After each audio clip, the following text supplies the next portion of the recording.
I had a different idea for how my 40th birthday would be spent. Perhaps it would be a small private celebration with close friends, enjoying a quiet dinner, or perhaps reflecting on the past while laughing a little. Instead, it was just my wife, of 12 years, Samantha, and I celebrating our progress, and I felt more like an afterthought than the honored guest as I stood in the middle of my own house surrounded by strangers and fake smiles. This celebration wasn't about me. It never had been. I should have known as soon as I walked in and saw the lavish decor, the fine dining, and the expensive champagne flowing freely. Samantha's party, or rather, it was Damon Carter's, where he was holding court with ease near the grand piano surrounded by a group of admiring guests, his immaculate smile and his perfectly tailored suit. People either adored or hated the man because of his haughtiness and superiority, which clung to him like a pricey perfume. I was in the latter category. Samantha tried to hide the late-night text messages, but I had suspected for months she always dressed a little too carefully for those spontaneous business meetings, but she would always smile whenever I didn't have proof. Until tonight I sipped my whiskey, slowly watching Damon enter the room, and something changed. Samantha's posture, her expression, she came alive. Her fingertips lightly brushed his arm as she laughed a little too softly, a little too intimately. She hadn't looked at me like that in years. Then Damon delivered the final blow, raising his glass, flashing that smug grin he commanded the room's attention. "I'd like to propose a toast," he announced, his voice practiced and smooth, the same voice that had convinced countless investors to fall for his scams. The guests turned to listen, their eyes flickering between us. Damien's gaze locked onto mine, to the struggle beneath the surface. The fight to reach the top where only a select few truly succeed. A few polite chuckles rippled through the crowd. I tightened my jaw as I heard the words. But Damon wasn't done. He lifted his glass a little higher, and some visitors shied away from me, while others giggled nervously at others who tried and failed. Samantha remained mute, didn't correct him, and didn't even glance at me, but I could see right then that she had made up her mind. Damon blinked uncertainly as my fingers tightened around my whiskey glass, my knuckles growing white, but instead of getting angry, I grinned slowly and deliberately. I slightly leaned forward to see him in the eye. My voice was firm and controlled, and I think I spoke just loud enough to get him to stop. I put down my glass, straightened my suit jacket, and left. There was no need to make a spectacle or engage in combat because I had already prevailed. I took my phone out of my pocket and called the person who had been waiting for this moment. The line rang twice before a calm, curious voice answered, and I grinned as I looked at the queue behind me. By the end of the evening, Damon Carter would regret ever having met me, but the celebration went on, with glasses clinking and laughter resonating through the hallways. The boardroom's sleek glass and chrome reflected Madeline Crawford's authority as the lady seated at the head of the table. As I set my briefcase on the table, she tapped her neatly manicured nails against the smooth surface, her keen eyes searching me. She wasn't just an investor, she was a kingmaker and a king-breaker. "Let's hear it, Nathan," she stated in a calm voice, and I clicked to open the case, which contained all the necessary proof in the form of a stack of printed documents, emails, reports, and bank statements. Maitland leaned forward as her interest was aroused. Carter used deceit to build his empire. I stated calmly that he manipulates money transfers between businesses to raise stock values rather than investing. Her expression remained the same, but more significantly, he has been using your name. She didn't say anything, but I could see she was tense. I tapped my iPad while a recording was playing. "Do you realize what it means that Crawford is supporting this project? It means that there is no risk. Neither she nor you will lose." Damien's voice cracked through the speaker. She let out a deep breath, which is a serious accusation, as I swiped the screen once more, revealing bank records and offshore accounts where Damon had been transferring investor monies before they even realized they had been plundered. "Nathan," I reclined in my chair. "It's a fact, not an allegation." She then reached for her phone, made one call to the board, one to the authorities, and then suddenly Domond Carter's empire fell apart 24 hours ago, and they made fun of me in my own house.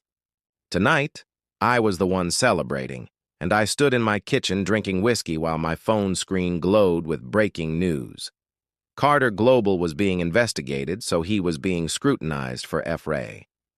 I looked into the living room where Damond was still sitting there, unaware, with a glass of whiskey in his hand. With Samantha by his side, Nathan pondered while swirling his drink, and I almost felt sorry for him. Man simply possesses the necessary skills to succeed. I took another sip before entering the room, and Damon's smirk changed the instant he noticed my face. I gave my phone a tap. When the news report about CEO Domond Carter being the subject of a federal investigation appeared on the enormous TV screen, there was a pause. His face was pale and he bolted upright, reaching for his phone to see the barrage of incoming texts, calls, and emails. When he was done, I moved closer, lowering my voice so that only he could hear. "Enjoy tonight," I whispered, "because you're going to regret this party tomorrow." With that, I turned and left. When the sun rose, Samantha called after me, but I hadn't stopped. Carter's world would be in ruins, and for the first time in years, I felt alive. She might have sensed my hesitation because she said in a hushed voice, "You're really doing this?" I looked at her, and her eyes fluttered with regret or desperation. I stopped her with a hand, and I bent my head away, swallowing, because I never thought it would end this way. She didn't dispute it, so I took a deep breath, and before I delivered the final blow, I said firmly, "I love you. I truly did. But you ceased to be my wife the instant you decided on Dean," and she fled. I stepped forward again, my eyes pierced. Hers. And I realized that you weren't just unfaithful, you were cruel, Samantha, and now you're paying for it. Breathed and gave a small nod before turning to face her. I left without looking back or stopping because for the first time in years I no longer belonged to her. Instead, I belonged to my future. Domond Carter was no longer a prominent figure in the business world when the headlines appeared in all the major news outlets. He was a disgrace, and the investigation into his fraudulent activities only got more intense within 24 hours of my intervention. His assets were frozen within 48 hours. His investors started to pull out, and by the end of the week, he was utterly destroyed. The same man who used to raise his glass to my failures and make fun of me in my own house had Samantha right there with him, trapped in the rubble, watching as everything he had built fell apart beneath him. She had been his strongest ally, and she took my place, but rumors spread quickly, and now no one wanted to be associated with her. Samantha Donovan had made a mistaken wager. I was aware that she had been attempting to reach me via phone calls, messages, and even an email, but I never responded. The subject line read, "We need to talk," and there was nothing more to say. I had given her everything, my love, loyalty, and devotion, and when things got tough, she left me for someone she believed would be better now that she was by herself. As a result, when my phone rang again that evening, I wasn't shocked. I didn't even need to look to see who it was. I answered, and her voice was tremulous. "Nathan." I stopped and stared out the window of my hotel suite at the city skyline. She took a shaky breath, and I smirked. "I need to talk to you, so please explain why I interrupted her." She exhaled, and I could hear the embarrassment in her voice. "You threw away a 12-year marriage for a man who's now rotting in a jail cell." "Silence," she muttered. "Of course you didn't. You think you had everything worked out and that Damon would take care of you and you'd live in luxury while I wasted away in my failures." She remained silent because she understood that I was correct. You were okay with me being treated like an outsider in your own house, and I kept doing it without shame in front of everyone. However, now that your golden ticket is gone, you want to talk to me, Nathan?" And her voice cracked. I leaned forward a little, but no, Samantha. You made a decision and must now accept it for the time being. I waited for her to mumble that I had lost everything, but I hadn't. Instead, she had desired prestige and fortune. She responded grudgingly, I was supposed to have everything I ever deserved, but now I don't know where to go, what to do. Please, just tell me. I let the victory sink in. She had wagered on a man she believed to be powerful, a man who could offer her everything, and she lost Nathan. For years, I had felt stuck in my own marriage, constantly trying to prove my value to a woman who had already determined I wasn't enough. I tilted my head, curled my lips into a tiny smile, and hung up. I didn't fail, and now nothing was stopping me. Damon and Samantha had excavated their own graves. After my divorce was finalized, and I was at last free, I focused on the one thing I had neglected for too long. My startup, which had been floundering, had been given new life and a new direction. The woman who supported me, Crawford, saw something worth investing in days after Damon's downfall. She told me that your company had potential, but you just never had the right support. She was correct, and now, with her help, I had built something that Damon could never have imagined. A business, a reputation, a future, and it was mine.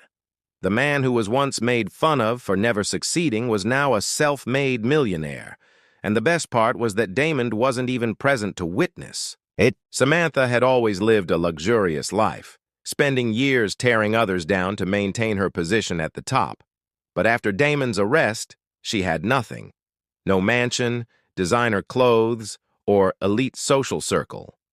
A year later, I stepped out of a sleek black car and adjusted the cuffs of my tailored suit. A year ago, I wouldn't have even made the guest list, but now I was the main sponsor of the largest corporate gala of the year.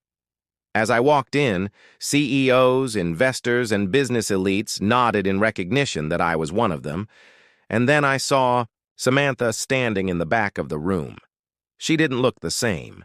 Her expensive clothes, arrogance, and superiority had vanished, and she hesitated before approaching me. She whispered to Nathan. I turned slightly, swirling the ice in my whiskey. You look different, and I smirked. Do you? She asked, swallowing hard and shifting uneasily under my gaze. I didn't think you'd be here, she said, raising an eyebrow, but here you are. She looked down. I wasn't invited, I laughed. Sneaking in. But she didn't respond, and I watched her fidget as the weight of her mistakes pressed down on her. She trembled as she spoke. I made a mistake. I leaned in a little. Do you wish you had not chosen Dam? Tears filled her eyes, and she whispered, Yes, I do.